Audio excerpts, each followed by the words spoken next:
Hi everyone. So today for our church mystery tour, we're in a place that maybe many of you have never been before. And I'll move here for a second and the lights will come on and maybe you can figure out. So you can just listen for a second. Where could we be? Let's see, maybe we can figure it out. Oh, the lights came on. How about that? Where could we be? Well, for the unindoctrinated, today we are coming to you live on tape from the back storeroom, the janitor's closet, the catch-all place, and thought I'd show you around a little bit. You can see some of the stuff that's back here you would never know we had.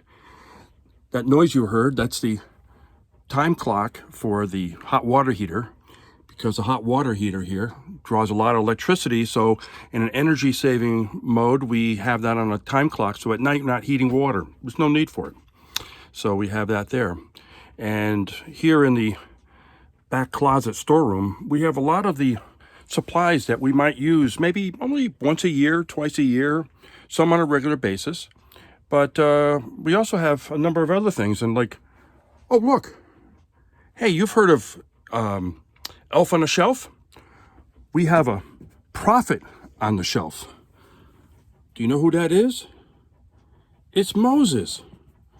Moses came and hanging out here he's got his 10 Commandments. He's hanging out here in the closet, just ready to give out some wisdom. Hopefully more than just a couple times a year. But Moses is here too. We have a lot of the stuff. We have the slicers for like the beef barbecue. We have some leftover paint. We have some glassware for the art show. We have the chopper that we use for the ever popular beef barbecue. We have our reception pieces here. They're glass things for the receptions, for the iced tea and the wonderful stuff that Joan Temple and her team put together for our funeral receptions and stuff. And, oh, look. Look at Jesus is here too. Jesus is here waiting to give us all a blessing. Isn't that wonderful? Jesus, the action figure. I knew I'd have a use for these things someday. People give me these things. But we do, in a serious note, though, we do have a lot of stuff. We have stuff for the Christmas fair. Here we are starting to amass all the stuff for you to return, because we're looking forward to you coming back soon. And so we have everything from a good supply of Purell to some gloves. We have lots of gloves. We were given a nice generous supply of face masks for those who forgot to bring their face masks, because when we do come back, we're going to have face masks. So these are in case people forgot face masks. We have a supply of those. We were given by the state of Connecticut a nice thermometer that points at your forehead and we can see what your temperature is. And here, I'll demonstrate it. No temperature. I must be dead. So we have that.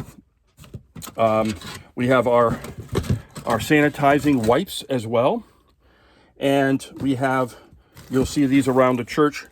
We have developed some nice signage to help with reminding you of being safe, not only for yourself, but for others, as we are a caring community.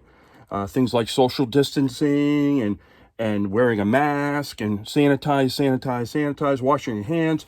Unfortunately, no handshaking or hugs at this point. If you're sick, stay home.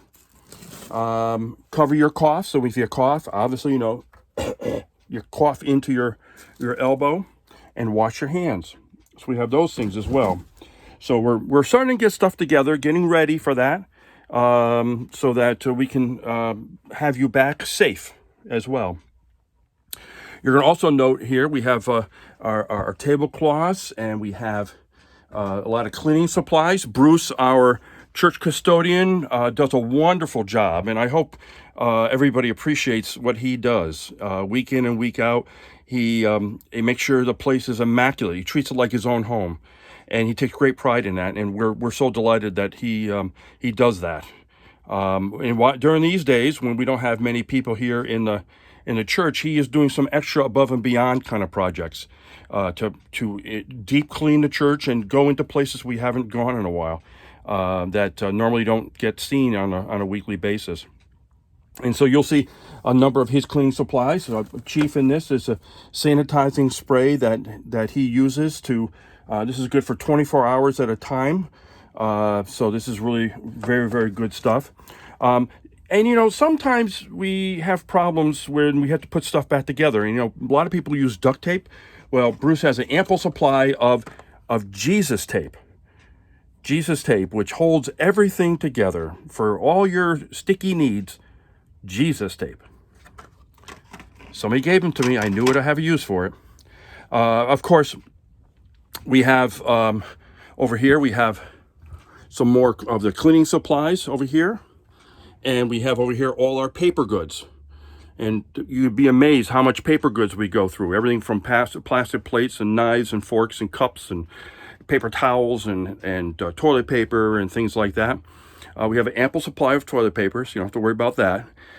We do try to use a lot of non-disposable items here in a way to support the environment. So we do have paper plates and stuff, but we try to use the reusables as much as we can. So we have our own, obviously, plates and nice forks and spoons.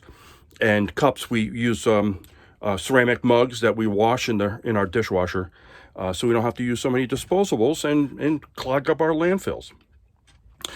We do have this, it was put in our church here when we had the addition put on. We have our own baptismal sink, but we found it was too small. For me to fit into that would be pretty silly. So it's just now used for mops and cleaning out things and paintbrushes and things like that. So that's here as well. I do want to show you over here, we have one more thing in case Bruce does hurt himself, or any of you. We do have Jesus's adhesive bandages. That's right, Jesus adhesive bandage. You too can put Jesus on and help heal you. Now, I might be silly, but in all seriousness, this is some of the stuff that we do, because remember, cleanliness is next to godliness. I don't know if Mahatma Gandhi actually said this or not, but I found this and it looks pretty cool. Really, the question for today, though, is in the midst of all this stuff that we use and we clean with and everything else, is if cleanliness is next to godliness, how close are you to God? How clean or pure are your words, your thoughts, your deeds, and the environment? We can be clean on the outside, but if we're not clean on the inside, if we're not having the right thoughts, if we're not carrying ourselves out well and putting forth the right attitudes, it can go to the detriment of who we are supposed to be as God's children. We are called to be people who see the light and bring others to the light of the love of God. And we hope that maybe you can do that as well. So this is a tour of the back room. And one last thing on the way out, make sure you pick up one of our Last Supper after dinner mints. The Last Supper dinner mints. That's the last thing I have of this stuff to be able to show you today. I hope you had a wonderful tour here today at the back closet of the church. And as we open the door, hopefully no one's out there thinking we're kind of strange being in the back closet by ourselves with no one else in the building. And we're going to go back in. We hope that you had a great time on the tour. Just wait, where we're going to be next week, you never know. Thanks very much, everyone. Have a wonderful week. Remember, cleanliness is next to godliness. Peace.